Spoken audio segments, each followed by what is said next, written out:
Yay, we're live. We're live. We're here. Ooh, hello. Hello, internet. Ooh. Wow. Yes. This is fun. This is fun. I haven't done this before on YouTube. Not on YouTube, no. Yeah, we did it last year on Instagram because we didn't know how to go live on YouTube. So it turns out you have to tell YouTube in advance. Yes. To go live. And now. But now we've done that. Now we've done we that. can. Because we told them last year. It's like, no. And now here we are. Here we are. It's like, no, we promised YouTube. We really did want to do this. Just, took us a minute. Mm-hmm. Took us a minute to get there. But we got there. We did. Yeah. So, hi, everybody. Hi. I'm Stephanie. And I'm Rebecca. And we're Knit Camera Action. We are. And we're going live today because it's a thing. It is. It's a thing. The thing is Knit for Food. Correct. Which is a charity to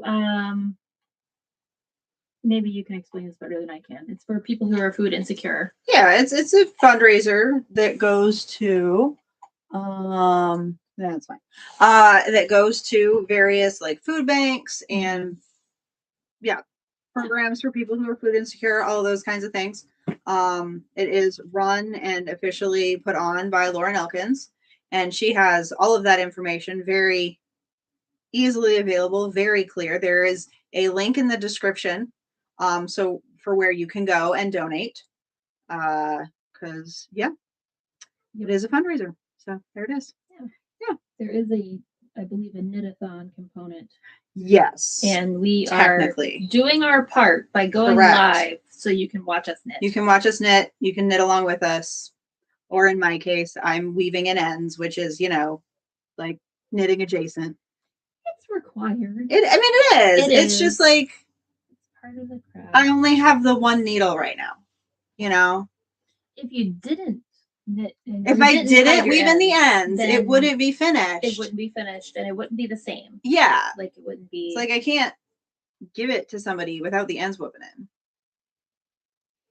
Like that's not cool. Yeah, it's not done until the ends are woven in. Like right, you can't just wear a sweater with. Regardless of how you mark things on Ravelry, right? You can't, still wear it. Yeah, you still do have to finish it. So, but yeah, the mirror screen situation is freaking me out a little bit. Oh, is it? Yeah, it's weird. Yeah, I have no idea what this is actually gonna broadcast. We could be sitting in opposite spots. It could be like our blooper reel. Well, I think it looks like. I don't know if it's gonna like switch it. I think it looks like how it's gonna look, but every time I like lean my head, I'm leaning the other way, which is entertaining. I might change it in a second. Who knows? That's not it. That's not it either. No. We could do slow mode, but that has nothing to do with it. Well, I think it's a delay. Yeah. It seems like it's a delay more for like people who have a lot of, people in the chat. Oh, yes. So that makes sense. And then, you've got like a minute to react. I think literally a minute to react in case like maybe you didn't want that to actually go live. Which like I see. I would just like to say, I think that would be really nice for our other lives as well.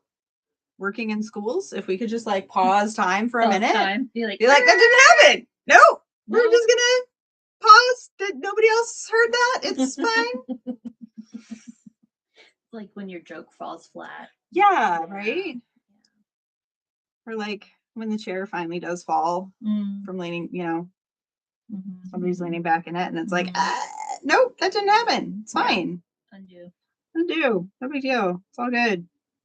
So what are you working on, Stephanie? I'm working on a sock. Nice. It is called Simple Skip, and it's SKP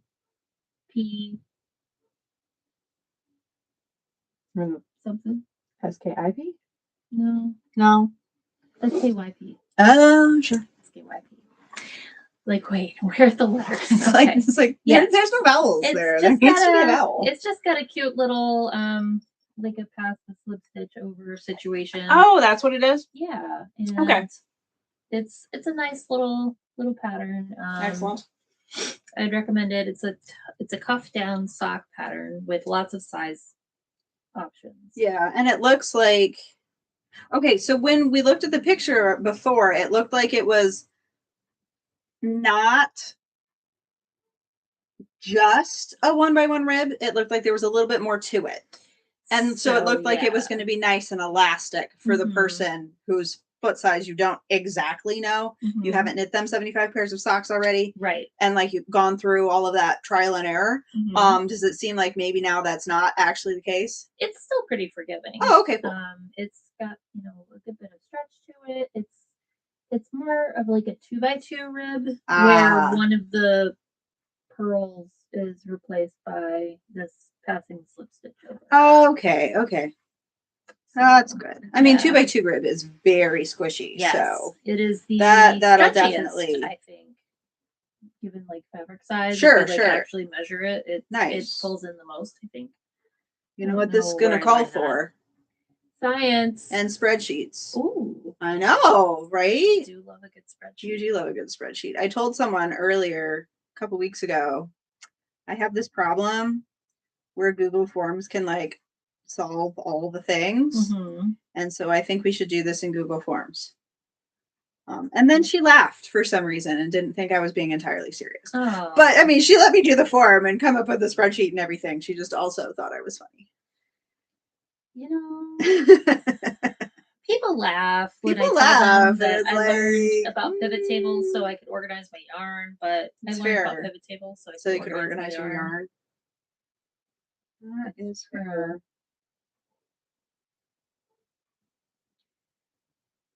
And I, as previously discussed, am weaving in ends on Enchanted Forest. We had it on, I think, the last episode, and it was not done yet. But now it still isn't done. But it is sweater shaped. It is sweater shaped. It's sweater shaped, and there's lace extremely close to being done. Yes, because I'm weaving in ends. Yes, it's blocked and everything already. I just have to weave in the ends.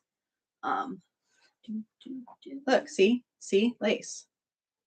Not even kidding. Holes on purpose. Holes on purpose. It's a really, really nice pattern. It's just also a dark yarn, which I mean, I like doing lace in dark yarns. Yeah. It's just hard to show people on camera. That's the only downside here. It's a really pretty color.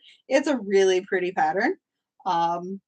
It's just hard to get good pictures of. So yeah, this is Enchanted Forest by Marion Stravelli. I'm gonna go with that. Sounds fancy. Well, I'm thinking it sounds French. Okay. Or possibly like French Canadian or something. There are various aspects of her patterns that just give me that kind of French vibe. But yeah, no, it's really good. And this is Cascade Heritage. I want to say 5606, which I think is dark plum. But you know, Cascade doesn't always necessarily have the names of the colorways printed, but you know, again, well, it's pretty. It is pretty. The color does appear to be something I would call dark plum. Yeah, I mean it's an appropriate name, but I'm 89% sure it's 5606.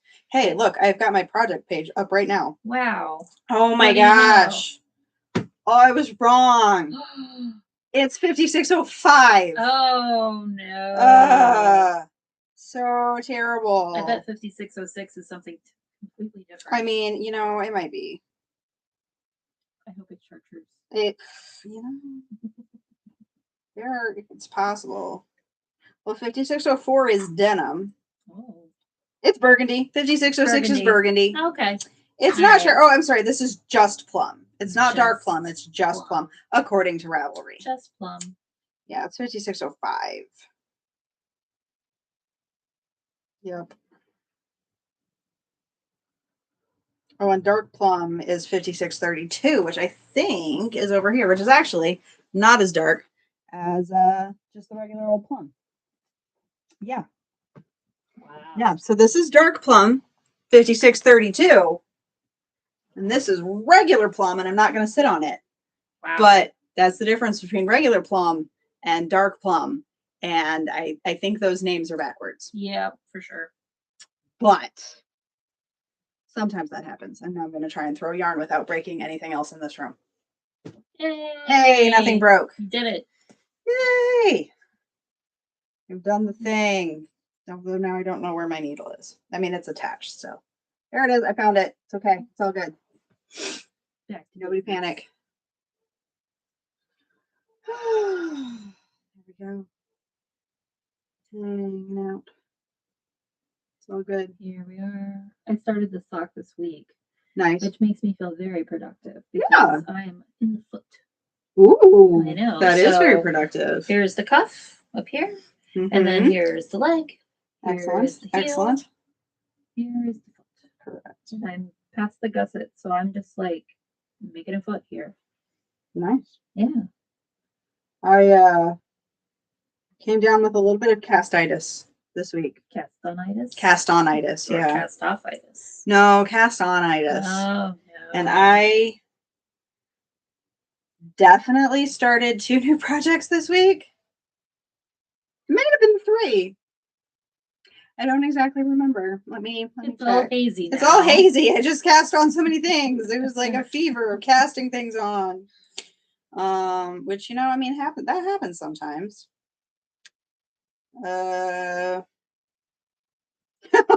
Never mind. The 3rd project that I'm thinking of, I started on March 17th, which is nowhere near this week. Oh, no. Yeah, so I'm just lying. It's fine. But yeah, so I started The Girl in Me by Melanie Berg, which is a really nice, like, symmetrical triangle shawl that's like a lot of garter stitch. And then some, let's go this way. And then some mosaic at the bottom. So, like, you know, I've got a little ways to go. But I started this on the 8th. So that's pretty good. Yeah. And then I finished this like on Sunday. This came off the needles on Sunday. Can't not have a sweater. No. I don't have a sweater right now. I can't not have a sweater. Except for all the sweaters that I've cast on and abandoned temporarily. So then I have this, which I promise really is in fact a sweater. Yep. It sure is a neckline. Anyway, that is going to be something. Sommerby, Sommerby. Also by Melanie Berg. I found out one day as I was scrolling through Ravelry, as one does, that she has this thing that if you, I think it's buy 4, or if you buy 5, buy 4, get 1 free, buy 5, the cheapest one is free. And that's just, I think, automatic. Let me check before I say wrong things. I remember reading that somewhere, but I don't know if it's automatic or if there's a secret code. I mean, looking at the page for the Sommerby sweater, it says if you purchase 5 patterns from my Ravelry store at the same time, add them all to your cart before you check out. The least expensive one will be free. Oh, nice. So I was looking for a way to finish up that turquoise yarn from a sweater that I had made last year. And I was like, hey, I just need something interesting to do with this. But I have like, it's not quite, I ended up with like 2.5 skeins left. So like I needed something that had a little bit of a different color in there. And she actually has some really good patterns that would be good for like just scraps. One of them is called Planetary. And it's got like a little bit of short row and things like that. It's good. And I saw that.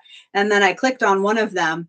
And then it was like, so you have 10 other patterns by this designer saved in your favorites. Do you just want to buy some? And I was like, yeah. Yeah. I do, actually. Sometimes it's like that. So yeah, that's a tee. But then with some mosaic at the top and at the bottom. So that'll be good. A nice little mosaic color work moment happening. Nice. Yeah. And I have decided that I think the best way that I enjoy using all this weird random 1 skein of handspun is to use it in like some sort of colorful sweater where like, hey, yeah, here's a sweater body, but like also tiny little bit of neon green to make a really interesting design. Because what else are you going to do with one skein of neon green somewhere between fingering and sport weight? Well, I mean, hats and things. yeah. But also, but I like that as a color pop. Yeah, as a color pop, right? Sorry, maybe I with brown, like a maniac. or navy. I might have some navy on the way.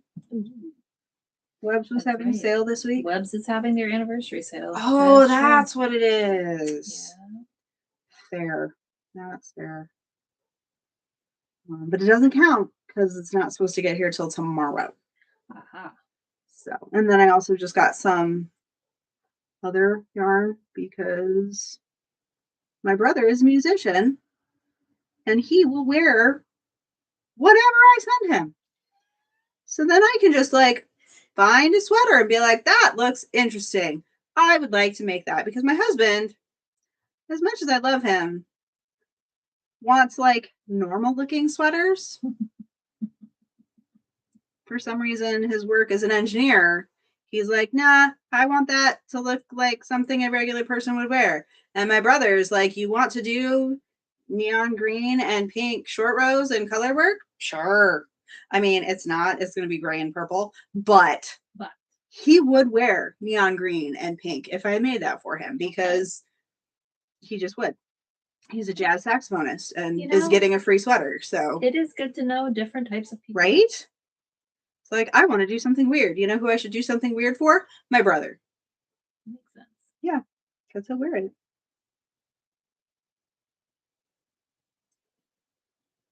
I don't know if you were around. Were you around for the conversation about the tweed yarn? Yeah, we had that at book club. Because he wants, because I have also agreed. Really, I have finally gotten my husband to agree to accept and wear a sweater. Yes. Because that was always the thing. I would make him things. He would never wear them. I was like, I will make you a sweater if you wear it. He's like, oh, okay, fine. So then he looked through all my patterns and was like, well, that one's good. But I want it to be like really interesting yarn, by which he means tweed. He wants a tweed sweater. And it's going to be really interesting yarn. I was like, that's... Hey, you know what? For him, that is really interesting. It's fair. That's fair. As my mom would say, jazzy. Yeah. It's like, it's got the little bits of things